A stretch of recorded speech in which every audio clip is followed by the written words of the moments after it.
This is the project management lecture for MV6. Today is April 8th, 2022.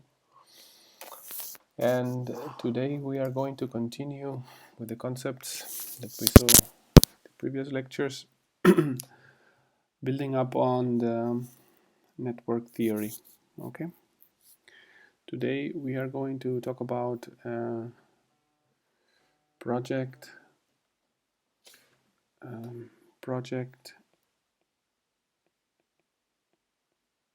and process structures.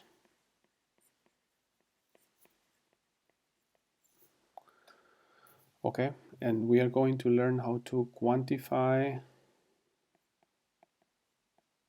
and compare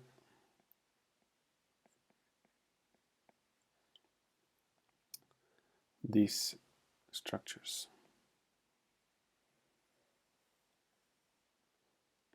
Okay, so the first structure we are going to look at is a one-dimensional structure.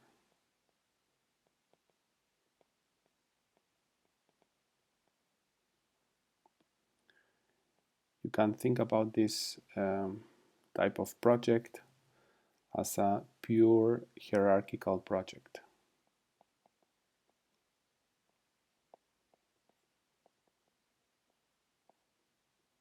Okay, pure. In which there is a hierarchy. Just think about the military. Okay, there's a hierarchy of tasks or of processes, and they follow a strict hierarchy. Okay, we have n elements.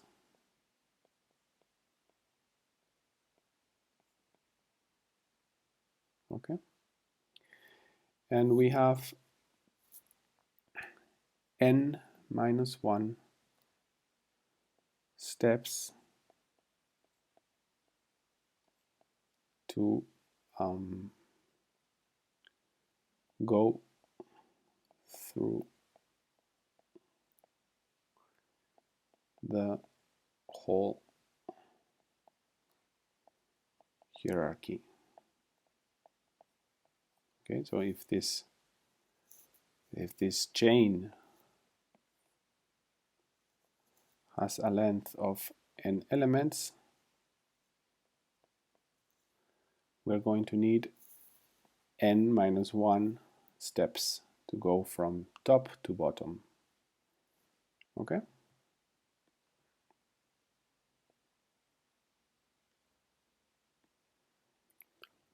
Is that clear?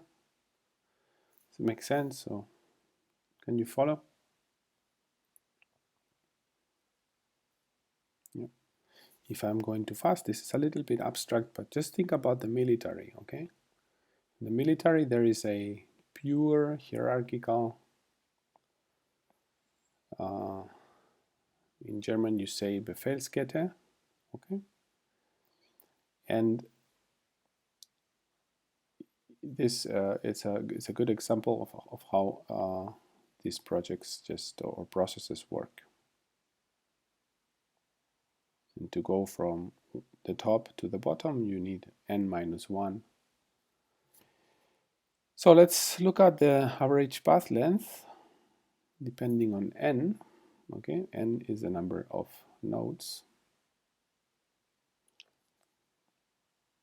And we want to look at the average path length. As we saw yesterday, we want the average path length as short as possible. Okay. So the fact of the matter is that, as we have seen here intuitively, we need n minus 1 steps to go from top to bottom in this one-dimensional exercise. So we can say that the average path length grows linearly with n to the potence of 1 in one dimension. So that when the number of nodes increases, the size of the project increases, the number of steps increases linearly. Okay?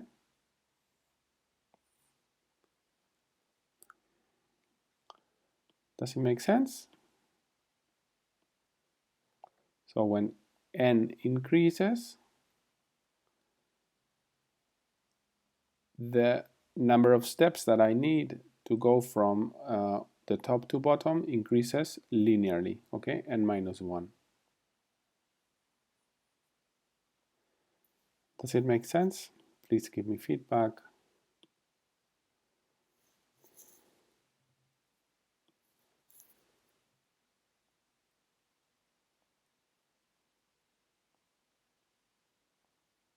Hello?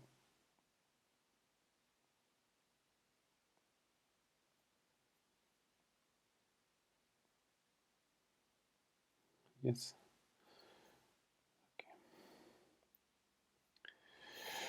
Okay.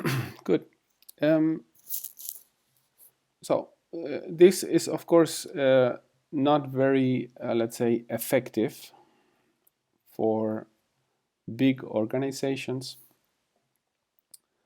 When a company is small or a project is small, it's okay.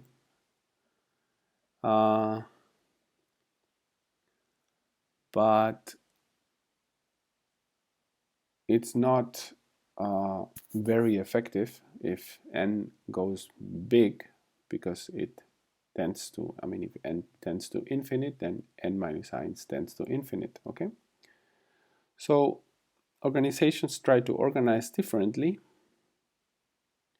That's why people tend to organize in 2 dimensions.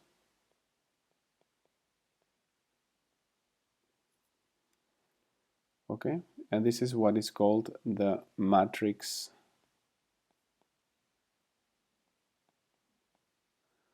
organization. So it's something like this. If we would paint the graph, we would have something like this.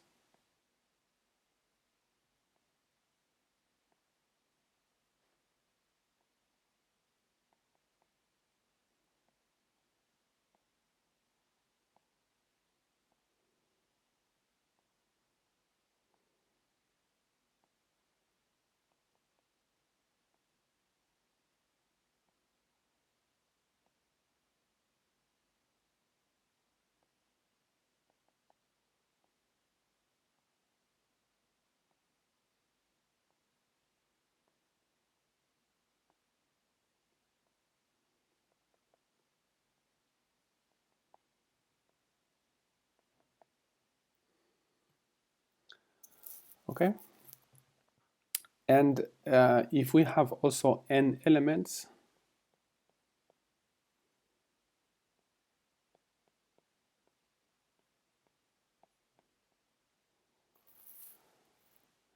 now the number of steps needed to transport information, it's the square root of n.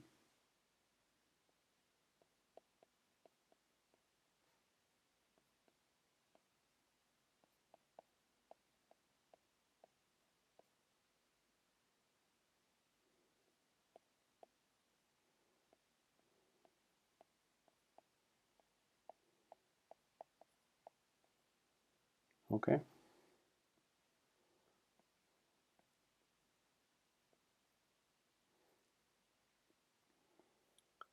So if we represent the square root of n in this graph, we get something like this.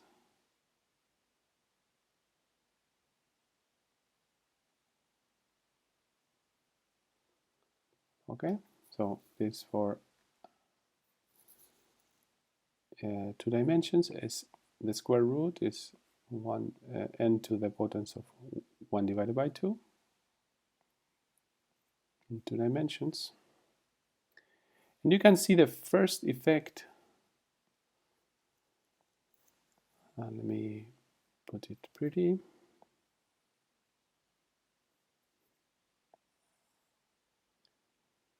So the first effect of rearranging our organization in two dimensions can be seen immediately.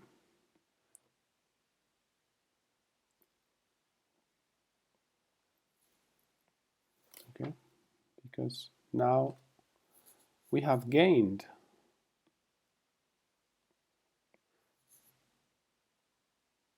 from this state to this state, we have gained on average path length for a similar n, okay, for a given value of number of people. Okay, so this gain, this amount, we can quantify. This is what we have won by including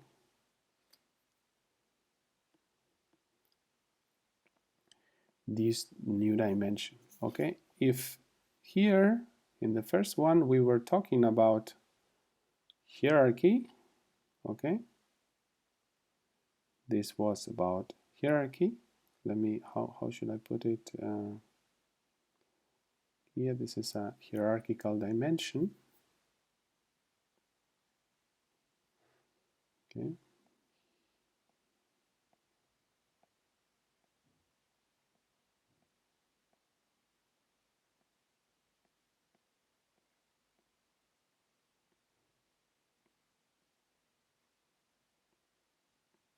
Hierarchy.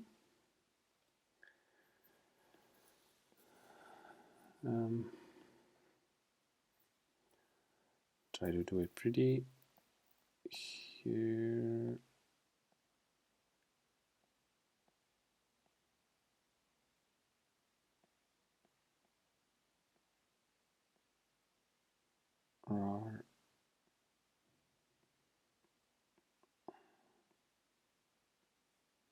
Okay. Okay. Now we have two of those. We have two dimensions. We not only have one, we have two. We have the hierarchy. Again, I just put an H, okay? But we also have the process-oriented, the process-oriented going that way.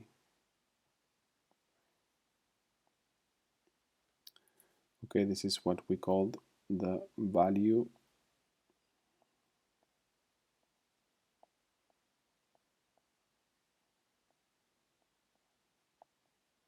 stream. Okay, so in this two-dimensional world, we have gained performance, as you can see here. Okay, we gain performance. It's more difficult to manage because we have, let's say, different departments and different products going on. Okay, so it's way more difficult to manage than just a one command and order situation. So, can you follow? So far, should I repeat anything?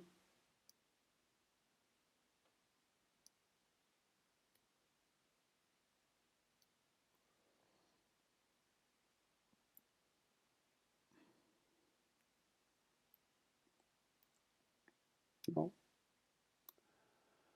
Okay, I don't hear any comments, so I guess it's understood. Let's look now at the 3 dimensions.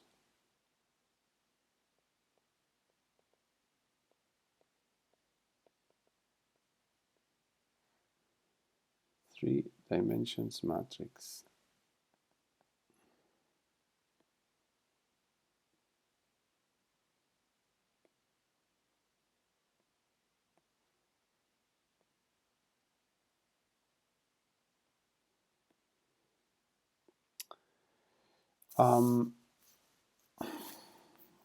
It becomes challenging to paint, so I'm gonna try. Don't be too harsh with me if it's not so pretty. Okay, so now we have also, let's say, a matrix.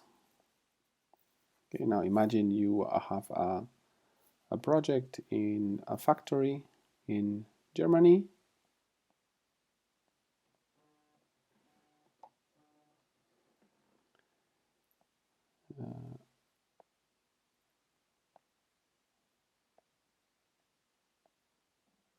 Okay, so you have your matrix in one factory with your different departments on the vertical and the different products on the horizontal, but you also have not only the factory in Germany,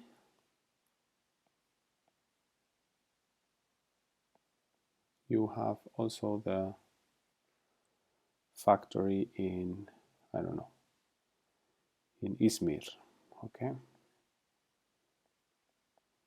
Turkey. Okay, so now you have your factory also in Izmir, and they also have their own matrix, okay.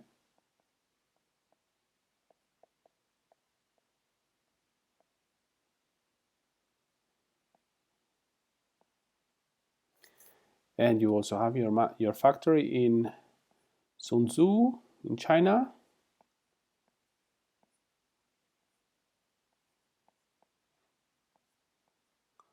And you see how this whole thing gets really complicated, okay? So you have, as I said before, your hierarchy, still building on top of the hierarchy.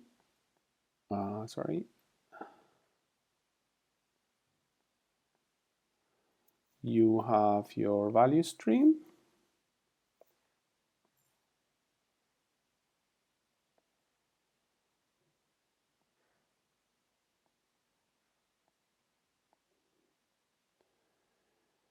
But you also have now your third axis,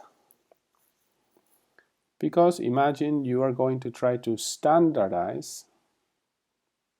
So in the depth, you're going to try to standardize one certain product or project from the factory in Izmir to the factory in China.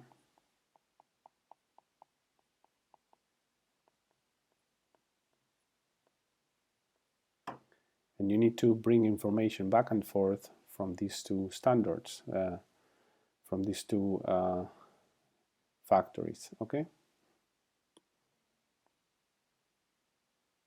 In order to do so, you need to be able to adapt.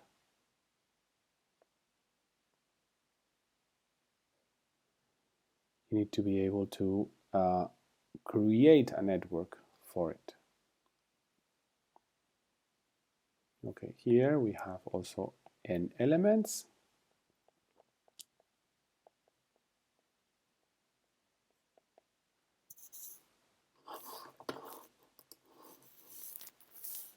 For some reason I'm gone, wait.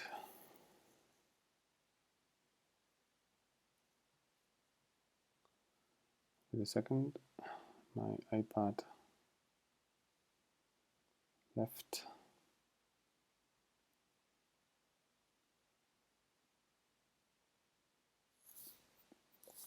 Sorry.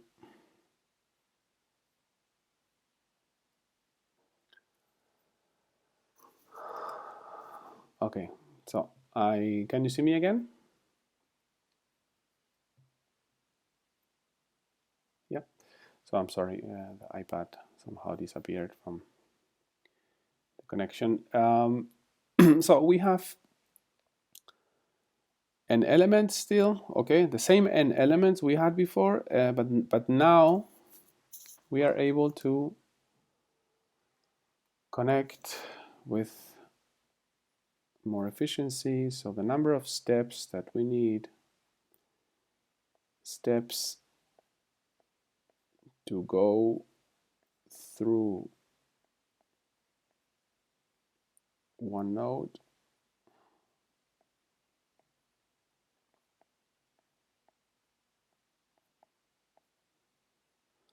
I guess it's not, the word is not through that I want to use, it's something from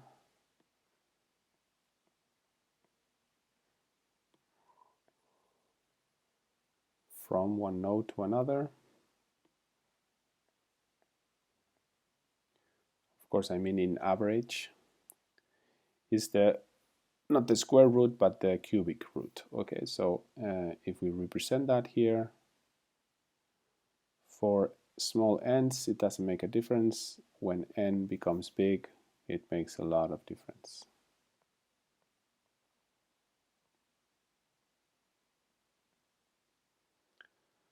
Okay.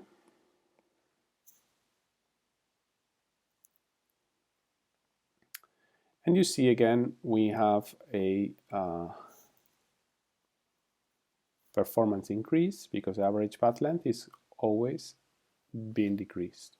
Of course, it's more difficult to communicate in a cube. Okay, it's not. Let's say it's not. I'm not going to call it the matrix. It shouldn't be called the matrix. It should be called a cube.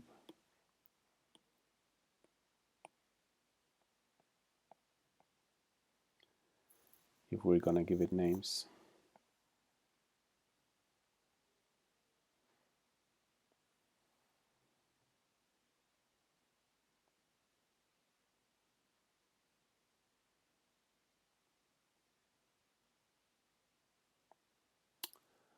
Okay. Any questions?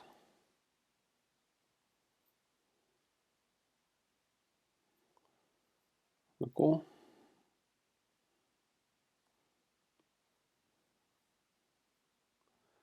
Well, we can go and we can increase to 4 dimensions to. This is the way, for instance, Google and other big companies work with hypercubes. Okay. So you put this cubes that we have, and then we connect them whenever we are doing a very flexible, whenever we need a flexible allocation of resources, when software needs to be developed, whenever it's digital and the cost of transmitting information is not so relevant, then these companies, these big corporations, organize around so-called hypercubes. Okay. Then again, here you see the logic. I mean, it's not.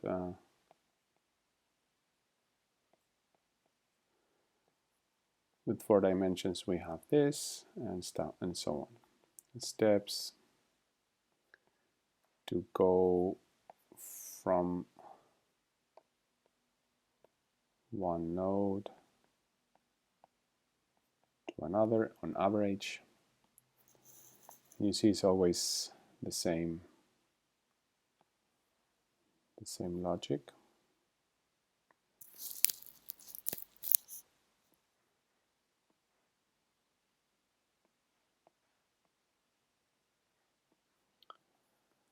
Okay, so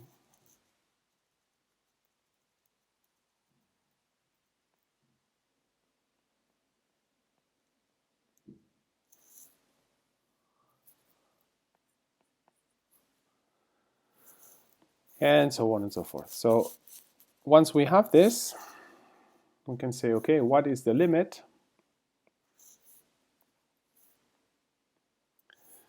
for, let's say, if we say we go to n dimensions, then we jump to a different world, which is called the small world. Okay. In a small world,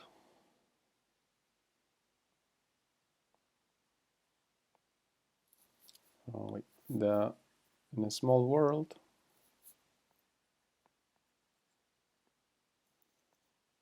the average path length is the logarithmus of n.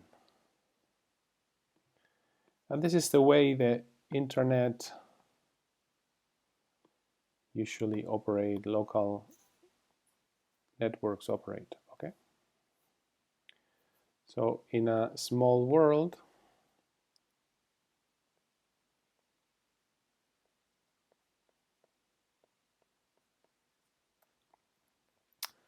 we have n elements, and we have the logarithmus of n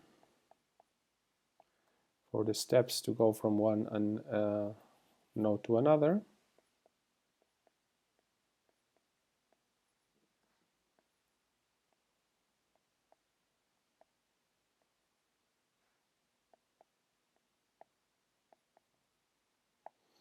Okay, and here what we have is a short average path length on a clustering coefficient that goes up. That's why it's called small world, because we have a lot of groups, clusters, very tightly connected to each other that create a cluster, and then connections between the clusters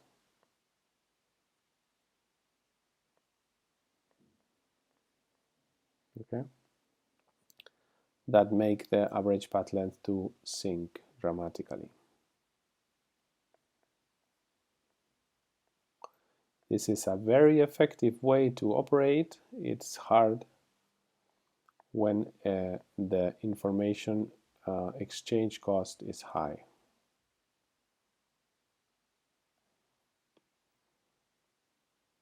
Okay.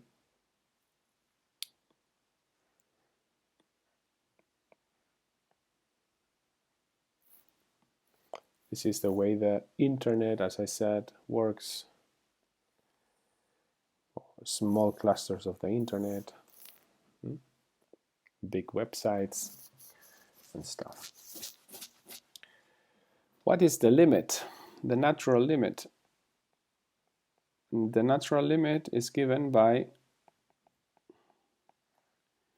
scale free networks. Okay. Here the number of elements. Here let me put here here in the internet. Okay.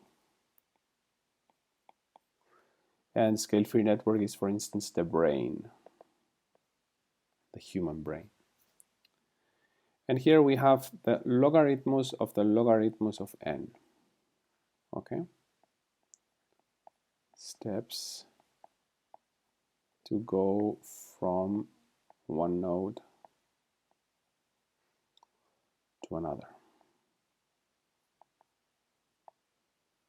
And so here we have the human brain.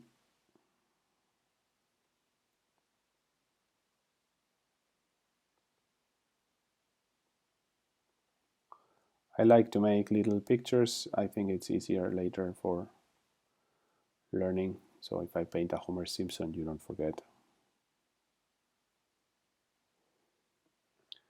I don't know if it helps. I kind of like it. So here we have, this is the natural limit. Okay, this is the logarithmus. Wait, logarithms of the logarithms of n, and here you have scale free SF. Okay, and somebody could ask, does it get lower than that? No, it doesn't. The reason is physics. Okay, so if you try to break scale free networks down, you are not going to be able to create the networks with stability because of the physics of the interaction between the nodes are just not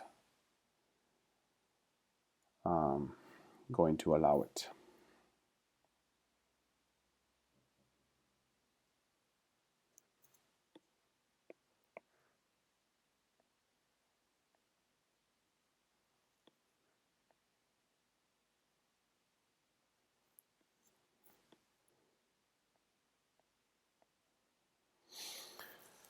Okay. Any questions?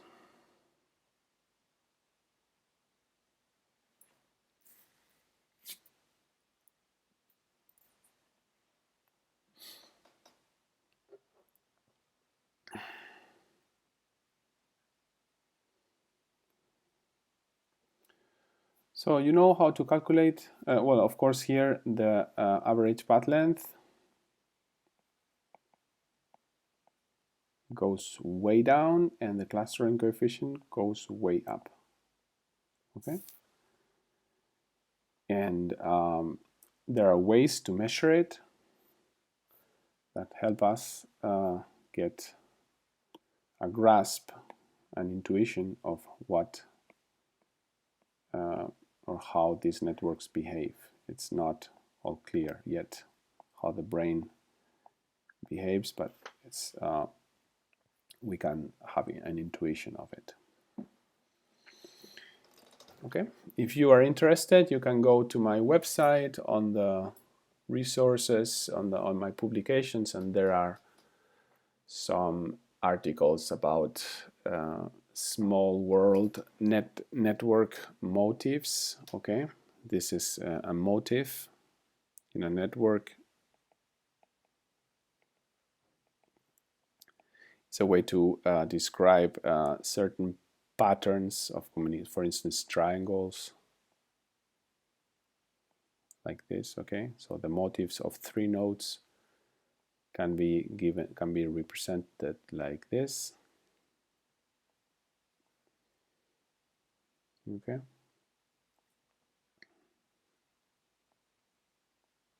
certain combinations of it.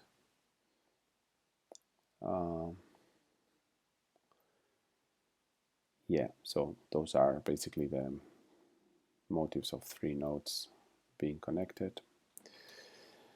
And are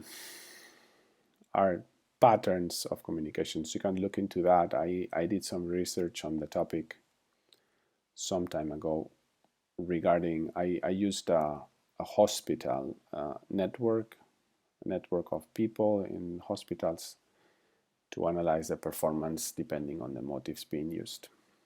Okay, I think it's from 2016 or 15. You can look into it. Anyway, any questions from it? You know how to calculate the average path length. You know how to calculate the clustering coefficient given a network. And now you know the usage of it. So if I give you two networks, you can compare them and you can tell me what the performance can be in these two situations depending on their structure. Okay, and this is expected that you know how to do it. In the next lecture next week, we will dive into the mathematics of small world and scale-free networks. And I invite you, I think it would help you if you could do some own research. I mean, you are on the sixth semester already. about small world and scale-free network topologies in the industry. Okay, I think this could help you better understand the whole environment. Okay, so any questions, please?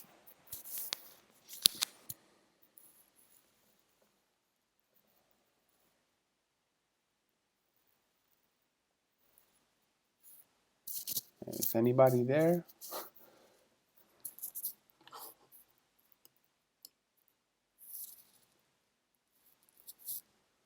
Yeah. Well, okay. Well, if there are no more questions, if you're cool with it, please make sure you read a little bit about small world and scale-free networks. Maybe you can read my articles about it. And if you have any sort of questions, feel free to just let me know anytime. Okay? Have a nice rest of the week and enjoy the weekend. Stay healthy. Bye-bye.